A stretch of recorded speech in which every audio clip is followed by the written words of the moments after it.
finished off. Youqing showed up at the wrong time. Yumi wanted to tuck something in her hand tighter, but accidentally dropped it. It was Yumi's photo. The photo was laying on the ground, looking like an ungrateful person, and had a face to smile. Yumi wanted to step on it, but it was too late, as Youqing had already seen it, and her face already understood.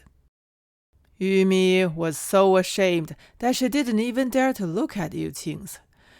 Youqing picked up the photo, and as soon as she looked up, she saw the danger in Yumi's eyes.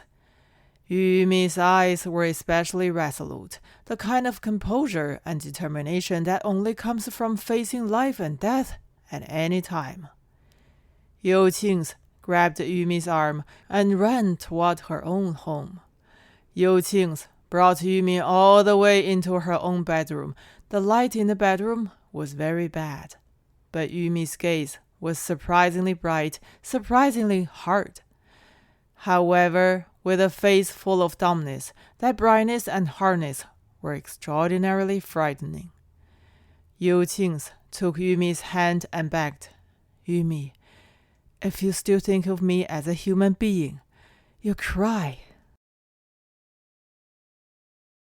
These words loosened Yumi's gaze, and Yumi's gaze moved over little by little, looking at Youqing. The corners of her mouth turned down twice, and she said softly, "Sister Fenxiang." Yumi's voice was not big, but sounded like gushing out with blood and flesh, giving her the illusion of bleeding.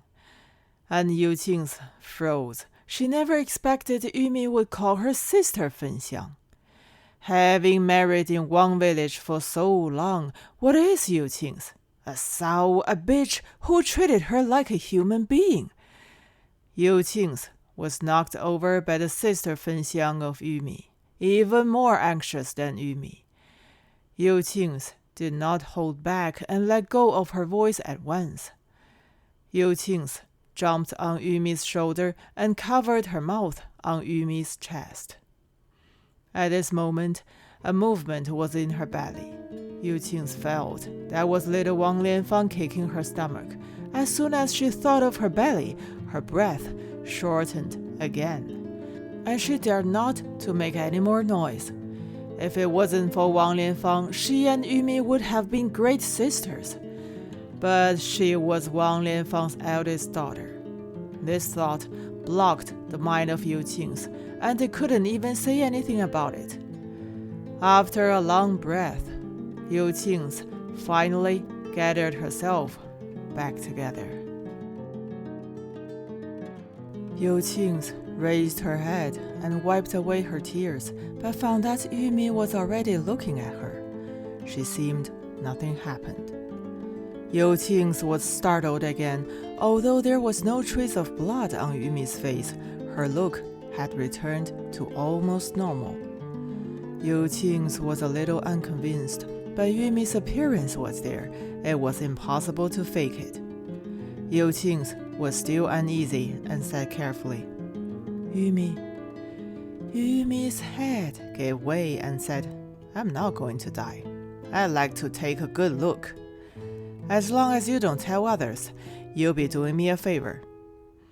Yumi actually laughed a little when she said this, not quite like that, but the mockery was all there. Youqing thought, Yumi is complaining that I'm being nosy. Yumi took off her shirt, wrapped up the photo and the letters, and without saying anything, opened the door and went out.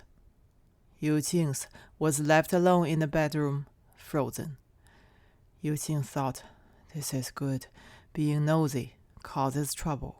If this matter spreads out, Yumi is going to hate me a whole again.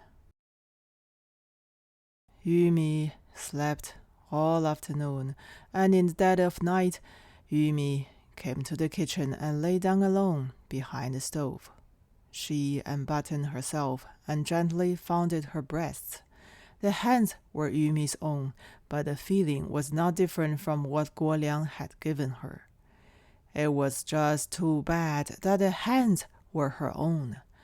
Yumi's hand slowly slid down to her lower body when Guo Liang's hand reached exactly here, but was blocked by Yumi. And now Yumi was going to do for brother Guo Liang what he wanted to do the most. Yumi was helplessly paralyzed on the straw. Her body was hot slowly, hotter and hotter, difficult to hold down, and had to struggle to wriggle. But no matter how much she twisted, she always felt that something was wrong, and it was tough to fulfill her desire. So she had to double her twisting. No matter how hard Yumi's finger tried, they were unable to achieve. So she longed for a man to feel her, and at the same time to finish her off.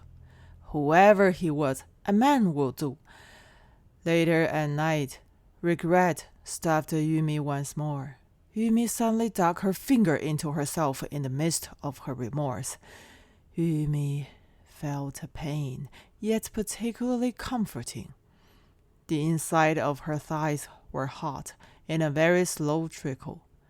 Yumi thought, "The V no one wants, but you want to save it for the wedding."